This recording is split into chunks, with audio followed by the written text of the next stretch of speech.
Hello, everyone, and welcome back to another Babbling Irons match preview, the first of 2025. And it's probably the easiest test we're going to have this year as West Ham go to Man City away at the Etihad Stadium. Going to be a very difficult game, Mike. And yeah, we're going to break it down, look at how Man City are doing, because it's not been great for them this season either.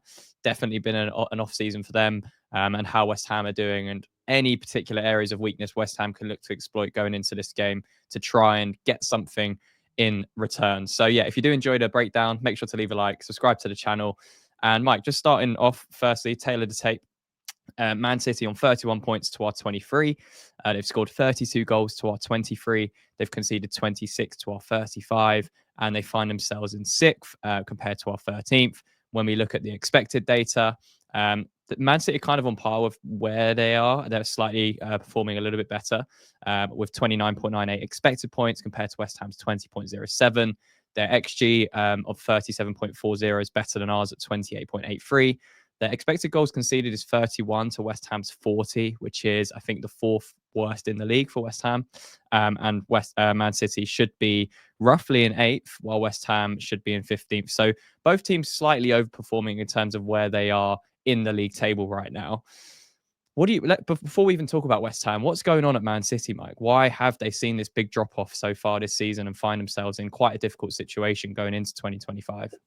Yeah, I think one of the main big things, obviously, is Rodri. He was incredible. There was a little clip I saw the other day which just showed just the small, minor, micro movements that he makes in midfield that drags a player out of position to give an option to receive the ball and then to play it into others. Essentially, they just don't have another Rodri. That's been a big thing. Also, the team, whilst there has been money invested, you could argue that it's not been invested enough to give it a big enough squad. And now with players aging as they are, and players like Walker have seen quite a substantial drop off. Kevin De Bruyne has not been firing on all cylinders as he normally would. And you get same with Bernardo Silva as well. It just things that we've talked about as lack of pace. An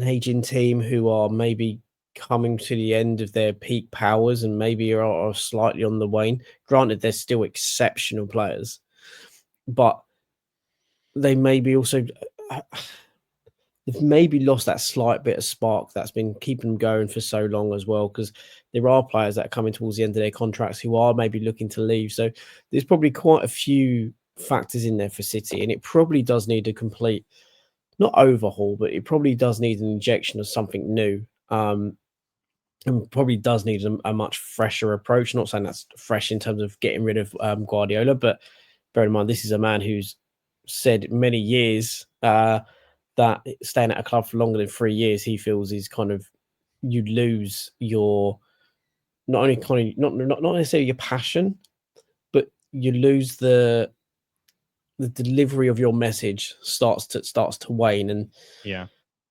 I don't think it's that. I just think it's City for the first time in a long time in a difficult period. Again, that the allegations that are overarching them has probably meant they've been a little bit maybe cautious in the market, where they probably, had they not, would have probably invested quite significantly more than what they have in recent years. And being players like Gundogan back just hasn't had the same kind of verve that it had previously, and it's just not clicked. Yeah. No, let's take a look at some of the stats from their season so far in the Premier League. They have the 5th best offensive record so far with 32 goals. They have the 6th best expected offensive record with 37.40 XG. They have the 9th strongest defensive record, which is a massive drop off compared to what you'd expect Man City to be at, with 26 goals conceded. They rank 8th for expected points. They're averaging around 1.68 goals per game with an XG of 1.86. They're averaging 1.37 goals conceded per game with an expected goals against of 1.42. And they average, I think, the highest possession percentage in the Premier League so far at around 62.32. So one thing I wanted to ask you, Mike, as well, is what we've seen with Pep Guardiola over the last 10, 15 games. He's been changing his side a lot. He's been trying to tweak things tactically to try and get something working. Ruben Amorim last night, after their defeat or whenever that happened to Newcastle, he was mentioning that you know, if you change your tactics or try and tweak it to try and find a solution, you're effectively failing as a manager. Two very different contrasts there. What are your thoughts on that in terms of both Amarin's comments and also Pep Guardiola's approach to try and change things up? I think the difference is with Amarin, he's coming into arguably a blank canvas, right? These players are not aware of his style, his modus operandi, should I say.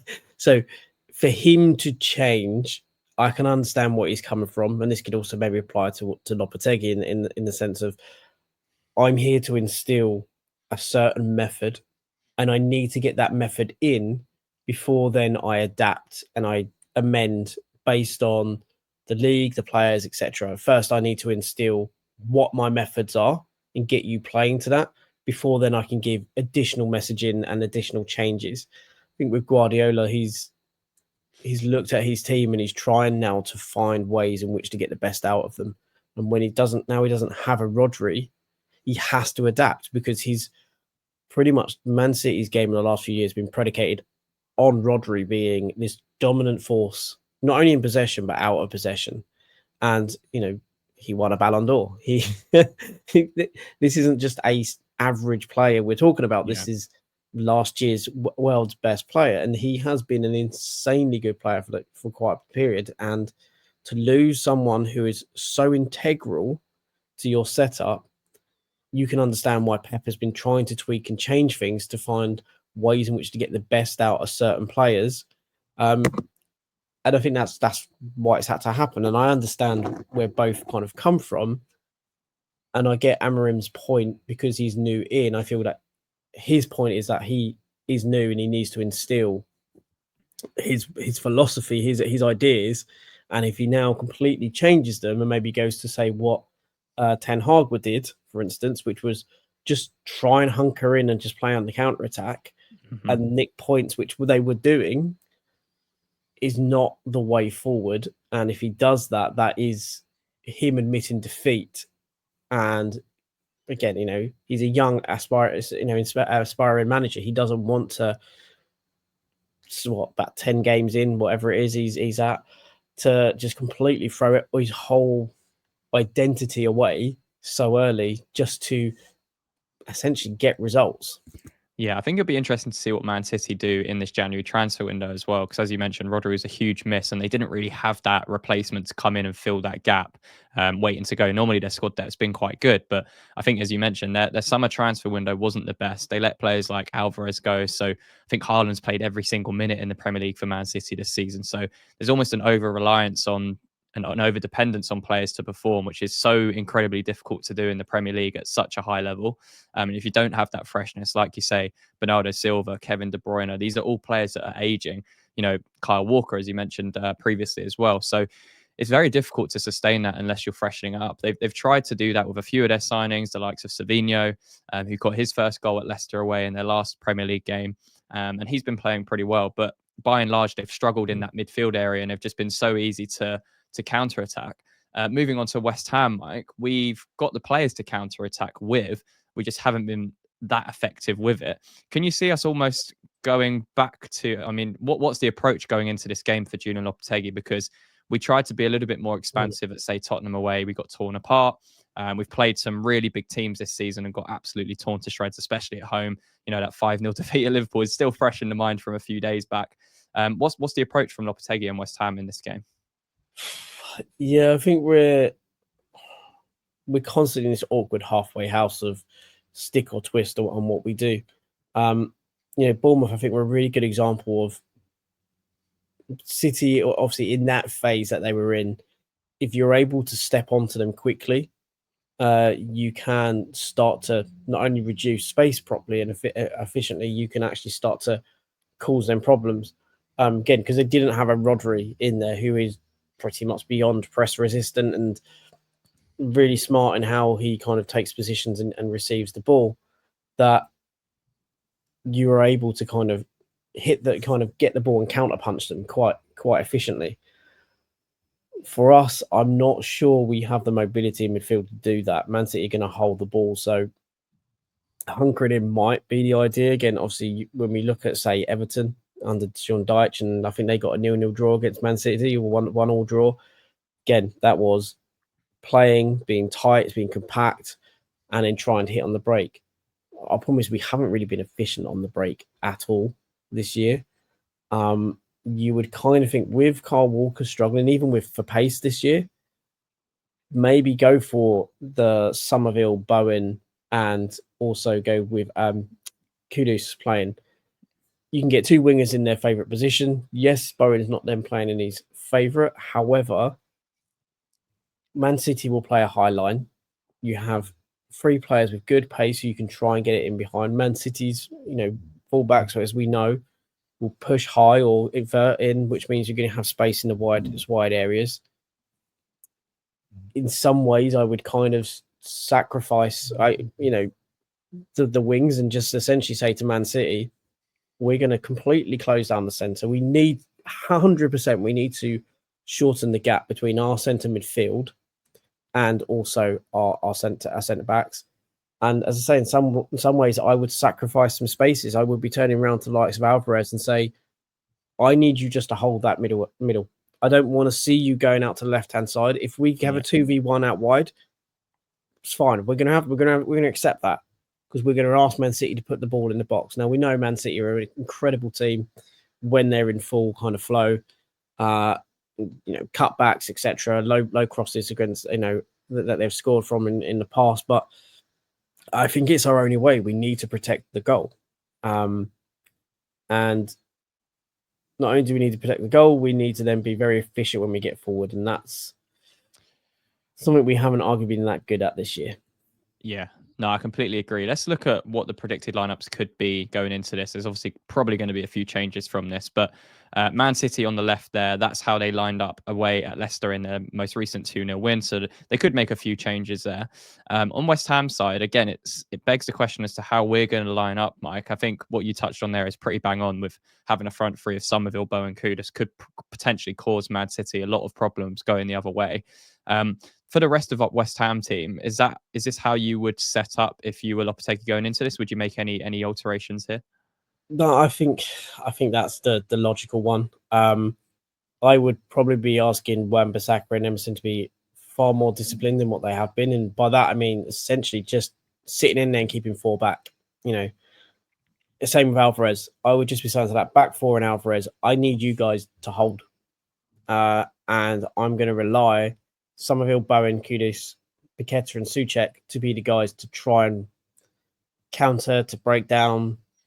And I know that sounds incredibly maybe naive to say that those five will potentially do it, but I think with the way that we've been playing and how porous we've been, we've got to essentially keep that back four tight and compact, because Liverpool just found spaces left, right, and centre, coming at us. Not having a proper holding player and a player holding that middle ground, again, we struggled. So I think what we've got to do is maybe be aggressive with a five that are looking to constantly press, and then have maybe I guess in some ways not passive, but a slightly compact and not over eager in their press in the kind of defense area. And again, like I say, we counter press aggressively when it's in their half, and we have five that essentially go, five hold and get compact, and then once that's gone, it's about essentially getting back and regrouping and getting into positions and holding firm and really getting tight. Like I said, I think we have to sacrifice the wide areas and then essentially kind of limit what can come through the middle.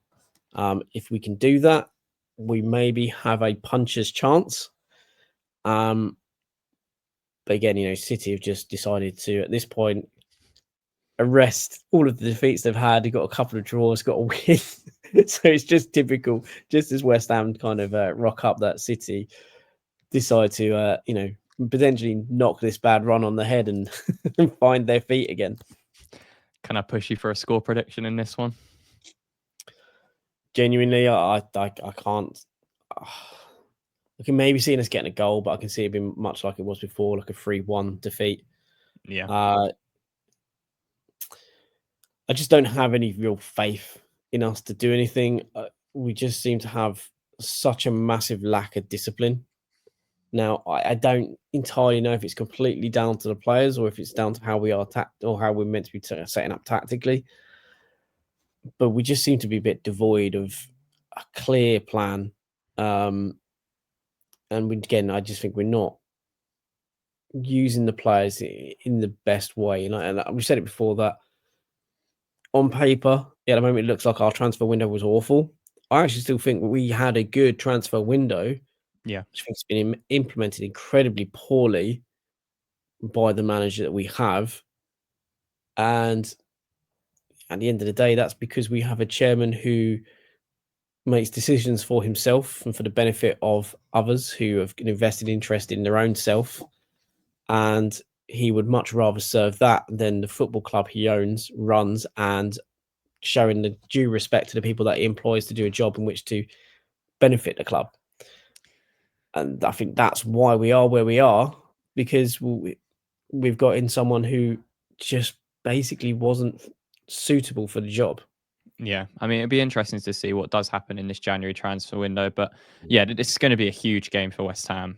If we get smashed in this game, I know there's been rumours of the 3-game spin, so I don't even think a heavy defeat will change things on this one. But It won't. yeah, It won't. yeah, it's going to be a tough game. As you mentioned, I kind of had 3 or 4-1 in my head. I'll go with 4-1 because I just think we just look so bad defensively recently. It doesn't matter who we're playing, we just don't look organized. But maybe this type of game where we're forced to kind of hold our shape a bit more, we might actually play a little bit better on the counter attack. And as you mentioned, have players like Alvarez and Souček, blocking those lines a little bit more centrally. But yeah, I guess we'll see. Let us know down below in the comments, what are your predictions going into the game? Are you full of confidence going to the Etihad Stadium? Or are you like Mike and I, very, very pessimistic going into this one? But yeah, if you enjoyed the breakdown, leave a like on the video, subscribe to the channel for more content. And Mike, until the next one, Come on, you irons.